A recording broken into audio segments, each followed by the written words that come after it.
नमस्कार दोस्तों, स्वागत है आप सभी का learn with Krishna official YouTube channel पर। आज हम जानेंगे 4 नवंबर 2025 के टॉप करंट अफेयर्स जो हर प्रतियोगी परीक्षा के लिए बेहद जरूरी हैं। तो चलिए शुरू करते हैं बिना किसी देरी के।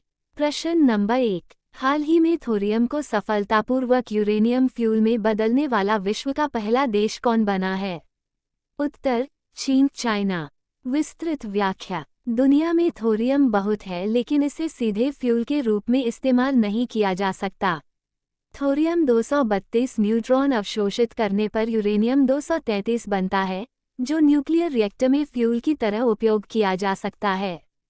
ये प्रक्रिया बेहद कठिन और हाई टेक्नोलॉजी पर आधारित होती है। हाल ही में चीन ने पहली बार थोरियम को सफलतापूर्वक यूरेनियम फ्यूल में बदलकर इतिहास रच दिया है। इसका महत्व, दुनिया न्यूक्लियर फ्यूल के लिए अभी यूरेनियम 235 और प्लूटोनियम पर निर्भर है। थोरियम अधिक सुरक्षित, सस्ता और कई देशों में उपलब्ध है। भारत के पास दुनिया का 25% थोरियम है, इसलिए यह उपलब्धि भारत के लिए भी महत्वपूर्ण है। चीन की इस तकनीक से भविष्य में क्लीन न्यूक्लियर एनर्जी, कम कचरा और सुरक्षित रिएक्टर संभावित हैं। प्रश्न नंबर 2, ईस्टर्न प्रचंड प्रहार त्रिसेवा संयुक्त सैन्य अभ्यास कहाँ आयोजित किया जाएगा? उत्तर, अरुणाचल प्रदेश। विस्तृत व्याख्या। यह एक त्रिसेवा सैन्य अभ्यास है जिसमें तीनों सेनाएं आर्मी, एयरफोर्स, नेवी शामिल होंगी। यह अभ्यास खासतौर पर भारत चीन सीमा के संवेदनशील क्षेत्र को ध्यान में रखकर किया जा रहा है। इसे पूर्वी कमान, ईस्टर्न कमांड एवं एयर व नौसेना कमान मिलकर संचालित करेंगे। उद्देश्य, 1, सीमा पर त्वरित प्रतिक्रिया क्षमता बढ़ाना। 2, पर्वतीय क्षेत्रों में संयुक्त युद्ध कौशल को मजबूत करना। 3, वायु, जमीन और जल अभियानों में तालमेल बढ़ाना। अरुणाचल प्रदेश चीन के साथ विवादित क्षेत्र रहा है, इसलिए यह अभ्यास सामरिक दृष्टि से अत्यंत महत्वपूर्ण है। प्रश्न नंबर 3, कौन सी योजना 12 करोड़ से अधिक लाभार्थियों के साथ दुनिया की नंबर 1 स्वास्थ्य योजना बनी? उत्तर, आयुष्मान भारत PMJAY। पूर्ण व्याख्या। आयुष्मान भारत PMJAY को 23 सितंबर 2018 को लॉन्च किया गया था। इसे नेशनल हेल्थ अथॉरिटी NHA संचालित करती है। विशेषताएं, हर परिवार को 5 लाख रुपये तक का कैशलेस इलाज, सरकारी निजी दोनों अस्पतालों में सुविधा, हेल्थ और वेलनेस सेंटर्स का निर्माण। अभी तक 12 करोड़ से अधिक परिवार योजना के अंतर्गत आ चुके हैं। इतनी बड़ी कवरेज के साथ यह दुनिया की सबसे बड़ी सार्वजनिक स्वास्थ्य योजना बन गई है। WHO ने भी इसे स्वास्थ्य क्षेत्र में भारत की बड़ी उपलब्धि बताया है। प्रश्न नंबर 4, स्वच्छ सर्वेक्षण 2025 के अनुसार भारत का सबसे गंदा शहर कौन है? उत्तर, मदुरै। विस्तृत व्याख्या। स्वच्छ सर्वेक्षण हर साल आवास एवं शहरी मंत्रालय द्वारा कराया जाता है। इसमें कचरा प्रबंधन, सफाई व्यवस्था, नागरिक फीडबैक और सरकारी रिपोर्टिंग के आधार पर रैंकिंग दी जाती है। 2025 की रिपोर्ट में मदुरै, तमिलनाडु को सबसे गंदा शहर घोषित किया गया।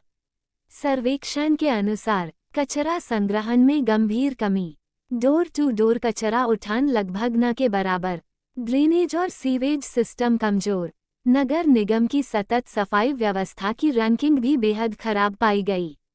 ये पहली बार नहीं, इससे पहले भी दक्षिण भारत के कुछ शहर सफाई रैंकिंग में नीचे रहे हैं। प्रश्न नंबर 5, हाल ही में किस अभयारण्य को चीता का तीसरा घर घोषित किया गया है? उत्तर, कुनो। विस्तृत व्याख्या। भारत में 70 वर्षों बाद नामीबिया और साउथ अफ्रीका से चीतों को लाकर पुनर्वास किया गया। पहले 2 घर, 1, कुनो नेशनल पार्क, 2, गांधी सागर। अब तीसरे घर के रूप में कुनो अभयारण्य के विस्तार क्षेत्र को घोषित किया गया है। इसका उद्देश्य चीतों को ज्यादा जगह देना, शिकार का प्राकृतिक आधार बढ़ाना, जनसंख्या बढ़ने पर सुरक्षित स्थान उपलब्ध कराना। 17 सितंबर विश्व चीता दिवस के संदर्भ में भी यह निर्णय चर्चा में रहा। प्रश्न नंबर 6, टाइम पत्रिका की 100 मोस्ट इन्फ्लुएंशियल क्लाइमेट लीडर्स सूची में भारत से किसे शामिल किया गया है? उत्तर, सोनम वांगचुक। विस्तृत व्याख्या। टाइम मैगजीन हर साल दुनिया के सबसे प्रभावी जलवायु नेताओं की सूची जारी करती है।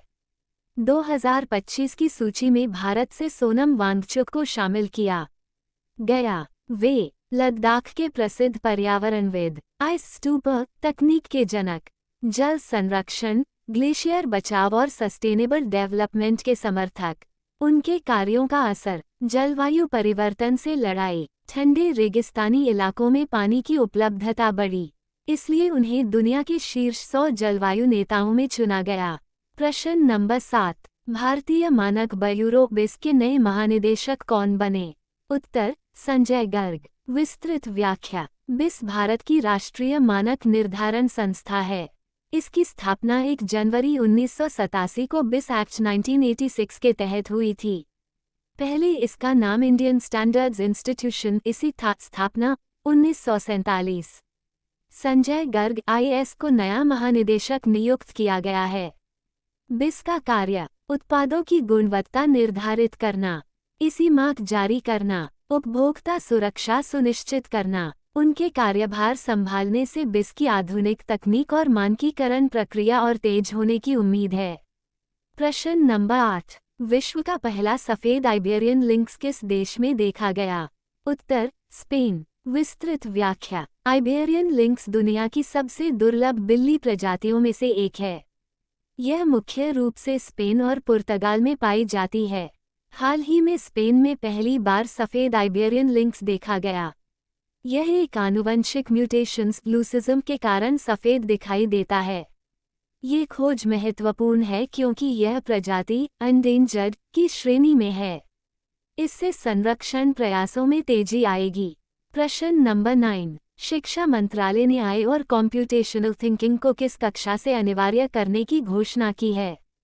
उत्तर, कक्षा 3। विस्तृत व्याख्या। शिक्षा मंत्रालय ने देश भर के स्कूलों में 2026-27 से AI प्लस कॉम्प्यूटेशनल थिंकिंग को शुरू करने की घोषणा की है।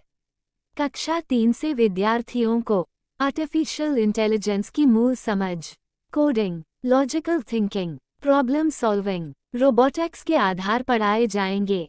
ये कदम नई शिक्षा नीति NEP 2020 के अनुरूप है। इससे छात्र भविष्य की तकनीक के लिए तैयार होंगे। प्रश्न नंबर 10, विश्व शाकाहारी दिवस वर्ल्ड वीगन डे 2025 कब मनाया गया?